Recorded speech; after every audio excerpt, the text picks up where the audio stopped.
ETF index mutual funds నేర్చుకుని stock మార్కెట్లో రాణించాలనుకుంటున్నారా? వెంటనే ఈ నెంబర్కి కాల్ చేయండి. నమస్తే, welcome back to Suman TV. Present మనతో పాటు ఉన్నారు ఎనలిస్ట్ మందరి కృష్ణారెడ్డి గారు. నమస్తే సార్. నమస్తే అమ్మా. సార్, అమెరికా, ఇజ్రాయెల్, ఇరాన్ మధ్య జరుగుతున్నటువంటి వార్ ఒక్కసారి మనం మాట్లాడుకుంటే, ఈ వార్ ప్రభావం కనుక ఇలానే కొనసాగితే భారతదేశానికి, ముఖ్యంగా మన తెలుగు వారికి వచ్చేటటువంటి నష్టాలు, లాభాలు ఏంటి? ఒక్కసారి డీటెయిల్గా మాట్లాడుకుంటే సార్. అమెరికాకు ఇరాన్కు మధ్యలో జరుగుతున్న యుద్ధం వాస్తవం చెప్పాలంటే ఇది ఇజ్రాయిల్ అనేది అమెరికా చెప్పు చేతుల్లో ఉండేటువంటి ఒక కంట్రీ కాబట్టి అమెరికా నేరుగా అమెరికా నుంచి మిసైల్స్ కానీ బాంబుల వర్షం కానీ కురిపించే అవకాశం లేదు కాబట్టి ఇరాన్కు దగ్గరగా ఉండేటువంటి ఇజ్రాయిల్ని దీంట్లో పావుగా వాడుకోవడం అనేది జరిగింది. వాస్తవంగా ఇజ్రాయిల్కి ఇరాన్కు మధ్యలో పెద్దగా విరోధం ఏమీ లేదు. ఒక రకంగా అమెరికా వల్ల వచ్చిన విరోధం తప్ప నేరుగా ఎప్పుడు కూడా ఇరాన్కి ఇజ్రాయెల్కి ఏం లేదు. ఇజ్రాయెల్ తోటి పెద్దగా గొడవలు కానీ గందరగోళాలు కానీ పెద్దగా లేవు. అంటే వీళ్ళు విరోధం పక్కనుండే ముస్లిం కంట్రీస్ మీద అయినప్పటికీ ముఖ్యంగా ఇరాన్లో ఉన్నది షియా మతం. అంటే ఇస్లాంలో షియా అనేది ఒక మతం.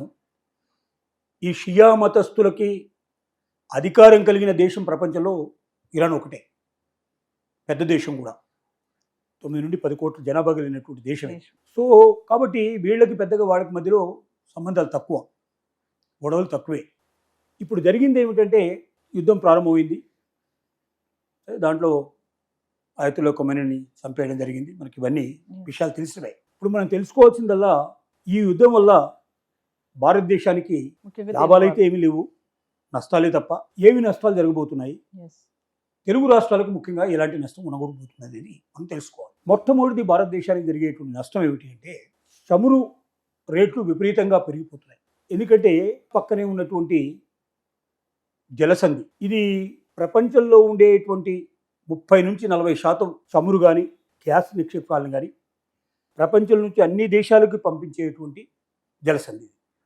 ఈ జలసంధి ఇరాన్ ఆధీనంలో ఉంది. దీన్ని ఆల్రెడీ మూసేశారు. అంటే ఇప్పుడు ప్రపంచానికి అందాల్సినటువంటి 30% చమురు నిల్వలు, 40% గ్యాస్ నిల్వలు పూర్తిగా ఆగిపోయే అవకాశాలు ఉన్నాయి. చైనా లాంటి దేశానికి అయితే 90% అక్కడి నుంచే మొత్తం చమురు నిల్వలు అనేవి వస్తాయి. ఇంధనం లేకపోతే ప్రపంచం అంతా గిలగిల కొట్టుకుంటుంది. సో భారతదేశానికి కూడా అందాల్సినటువంటి చమురులు సకాలంలో అందకపోతే మన దగ్గర మొత్తం చమురు నిల్వలు అయిపోతాయి. 1-2 రోజుల లోపల, 3 రోజులు, వారం రోజుల కన్నా ఎక్కువ టైం ఉండదు మన దగ్గర.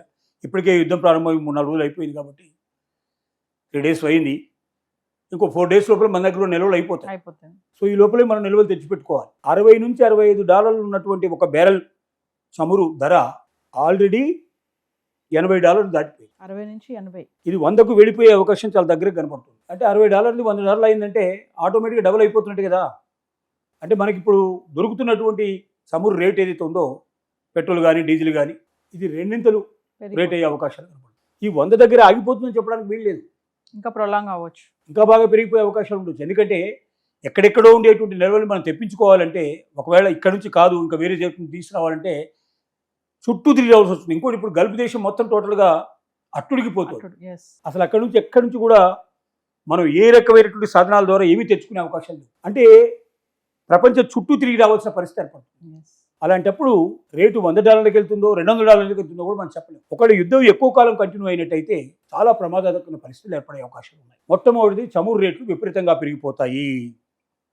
పెరిగిపోతే ఏమిటి నష్టం? చమురు అంటే ఏదో వెహికల్స్ నడుపుకోవడానికి ఉపయోగించేది కాదు.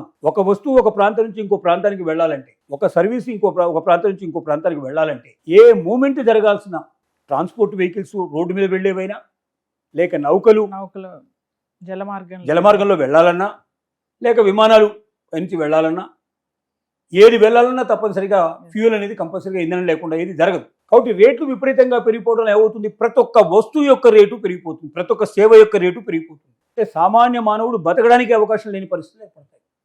ఆర్థిక మాంద్యం వచ్చేటువంటి అవకాశాలు ఉన్నాయి. చాలా దేశాలు ఆర్థిక మాంద్యంలో కొట్టుకుంటున్నాయి. ఇప్పటికీ ఈ యుద్ధం కొంతకాలం కంటిన్యూ అయినట్టయితే చాలా సమస్యలు వచ్చేస్తాయి. ఆర్థిక మాంద్యం బాగా పెరిగిపోయి చివరికి దేశాలు ముందుకెళ్ళలేని పరిస్థితులు ఏర్పడతాయి. అప్పుల పాలైపోయే పరిస్థితి ఏర్పడుతుంది. ఇది భయంకరమైన సమస్య. రెండోది ఏమిటి అంటే 80 లక్షల నుంచి 1 కోటి మంది భారతీయులు గల్ఫ్ దేశాల నిండా ఉన్నారు. ఉద్యోగాలు చేస్తున్నారు, ఉపాధి జరుగుతున్నది. అక్కడ మీరు దుబాయ్కి వెళ్ళి చూస్తే దుబాయ్లో సూపర్ మార్కెట్స్ అన్ని ఇండియన్స్ పెట్టినాయి.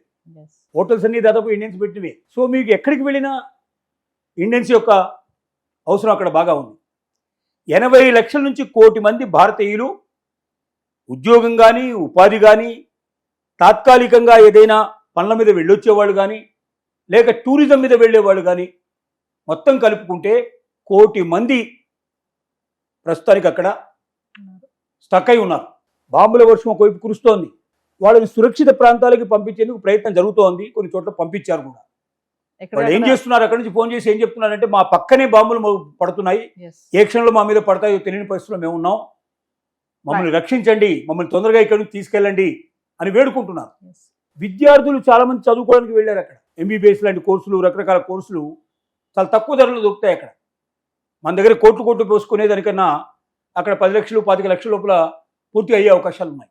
కాబట్టి చాలామంది అలాంటి కోర్సులకు వెళ్ళిన వాళ్ళు ఉన్నారు. ఇటు స్టూడెంట్స్ కానీ, అటు ఉద్యోగం కానీ, ఉపాధి కానీ వెళ్ళిన వాళ్ళు 80 లక్షలు సుమారుగా ఉంటే, ఒక 20 లక్షల మంది సుమారుగా మనం తాత్కాలికంగా పళ్ళ మీద వెళ్ళేవాళ్ళు కానీ, అలాగే టూరిజం కింద అక్కడ ప్లేసులు చూడడానికి వెళ్ళిన వాళ్ళు కానీ ఉన్నారు. సైన్స్ టూర్ మీద వెళ్ళినటువంటి పూనాకు సంబంధించిన స్టూడెంట్స్ 83 మంది అక్కడ ఇప్పుడు స్టక్ అయిపోయారు.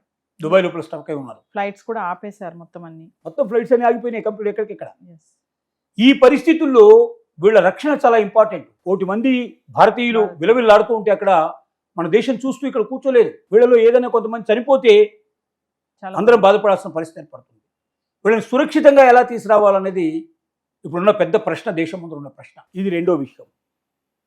ఇక మూడో విషయానికి వస్తే, విమానం పరిస్థితులు ఏమిటంటే, కొన్ని వేల విమానాలు రద్దయిపోయినాయి. భారతదేశం నుంచి వెళ్ళేటువంటి విమానాలు రద్దయిపోయినాయి, భారతదేశానికి వచ్చే విమానాలు రద్దయిపోయినాయి. మొత్తం ఎయిర్ బేస్లన్నీ కూడా ఎక్కడికక్కడ సుమారుగా 10 దేశాలు, గల్ఫ్ దేశాల లోపల ఇంక్లూడింగ్ దుబాయ్తో కలుపుకుంటే ఎక్కడికక్కడ అన్ని ఎయిర్పోర్ట్లు మూసేశారు. విమానాలు నడవని పరిస్థితి ఏర్పడింది. ఈ విమానాలు నడవకపోవడం వల్ల ఏం జరుగుతోంది, చాలా మంది ఇక్కడ స్టక్ అయిపోయినారు. వాళ్ళందరూ వెళ్లాల్సిన అవసరం ఉంది. అక్కడ స్టక్ అయిన వాళ్ళు ఇక్కడ రావాల్సిన అవసరం ఉంది. రెండోది, ఇప్పుడు నేరుగా గల్ఫ్ దేశాల నుంచి వెళ్లకుండా వయా చుట్టూ తిరిగి వెళ్ళాలంటే టికెట్ కాస్ట్ 2 ఇంతలు 3 ఇంతలు 4 ఇంతలు కూడా పెరిగిపోయే అవకాశం ఉంది. దగ్గర దూరం, చాలా దగ్గరగా డిస్టెన్స్ ఇది మనకు. దగ్గర డిస్టెన్స్ నుంచి ఇప్పుడు మనం ఏం చేస్తున్నాం అంటే, ముక్కు ఎక్కడ అంటే ఇటు మొత్తం చుట్టూ తిరిగి వచ్చి ముక్కు చూపించుకోవాల్సిన పరిస్థితి. టికెట్ రేట్లు విపరీతంగా పెరిగిపోతాయి. రెండోది, విమానానికి వాడేటువంటి ఇంధనం ఏదైతే ఉందో అనేక సార్లు వడగొట్టాల్సిన పరిస్థితి ఏర్పడుతుంది. అంటే మామూలు పెట్రోల్ ధర మీకు 100 రూపాయలకు లీటర్ అనుకుంటే, అందులో పోసేటువంటి విమానంలో పోసేటువంటి పెట్రోల్ ధర 1000 రూపాయల మీద ఉంటుంది లీటర్. మరి దాన్ని ఇప్పటికే అది 1000 రూపాయల మీద ఉందంటే, ఇక ఇప్పుడు ఇంధన ధర పెరిగిపోతే దాని కాస్ట్ ఏ రేటుకి వెళ్ళిపోవాల్సి ఉంటుంది. ఆ ఫ్యూయల్ ధరలు బాగా పెరిగిపోతే ఆటోమేటిక్గా టికెట్ ధరలు పెరిగిపోతాయి. అయితే కార్గో, చాలా దేశాల నుంచి మనం విమానాల నుంచి తెప్పించుకుంటాం చాలా ఐటమ్స్. మనం తొందరగా పాడైపోయేటువంటి ఐటమ్స్ కానీ, ఇట్లాంటి ఫుడ్ ఐటమ్స్, ఇట్లాంటివన్నీ కూడా మన కార్గోలో వస్తాయి. ఇప్పుడు కార్గో రేట్లు కూడా పెరిగిపోతాయి విపరీతంగా. దానివల్ల రేట్లు విపరీతంగా పెరిగిపోయే అవకాశాలు ఉంటాయి. సో ఈ సమస్య కూడా ఇప్పుడు దీనికి తోడుగా ఉందని మనం తెలుసుకోవాలి. ఇలాగా దేశాలతో ఉండేటువంటి సంబంధాలు ఇంత ముందులాగా వ్యాపార వ్యవహారాలు అన్నీ దెబ్బతింటాయి. ఇప్పుడు వ్యాపారాలు ఫ్రీగా చేసుకోగలుగుతున్నాం. తక్కువ కూర్చొని ఇప్పుడు దుబాయ్కి టికెట్ కావాలంటే గంట లోపల టికెట్ తెచ్చేసుకొని ఇమీడియట్గా 2-3 గంటలు 4 గంటల లోపల ప్రయాణం చేసేసి అక్కడ చేరుకొని మళ్ళీ తిరిగి 4 గంటలు మనం వెనక్కి వచ్చేస్తున్నాం. అలా చాలామంది ట్రేడ్ చేస్తున్న వాళ్ళు ఉన్నారు. అలా చాలామంది ప్రతి వారానికి 2 సార్లు 4 సార్లు తిరిగి వచ్చేవాళ్ళు ఉన్నారు. విదేశాలకు వెళ్ళి వచ్చేవాళ్ళు ఉన్నారు. శ్రీలంక అయితే ఇంకా దగ్గర, పక్కనే 10,000 రూపాయలు పెట్టుకుంటే అది 12,000లో పోయి రావచ్చు. పోవడానికి రావడం అయ్యే టికెట్, వీసా అక్కర్లేదు.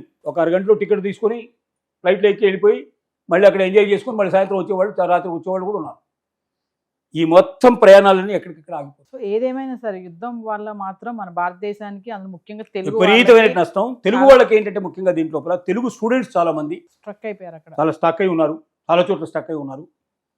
తెలుగు వాళ్ళు చాలామంది అక్కడ ఉద్యోగాలు చేస్తున్న వాళ్ళు ఉన్నారు. 2 తెలుగు రాష్ట్రాల నుంచి గల్ఫ్ కంట్రీస్లో పనిచేస్తున్న వాళ్ళు కనీసం 30,000 మంది, మినిమంగా 30 నుంచి 35,000 మంది ఉంటారని ఒక లెక్క ప్రకారం తెలుస్తుంది. వీళ్ళందరికీ ప్రాణాలు వారి చేతులు పెట్టుకుని ఉన్న పరిస్థితి. వాళ్ళ ఫ్యామిలీస్ అన్ని కూడా ఇక్కడ వాళ్ళ కోసం ప్రార్థనలు చేసే పరిస్థితి ఏర్పడుతుంది. ఇలాంటివి ఇంకా అనేక రకాలైనటువంటి నష్టాలు, కష్టాలు చాలా ఉన్నాయనేది మనం తెలియజేస్తాం.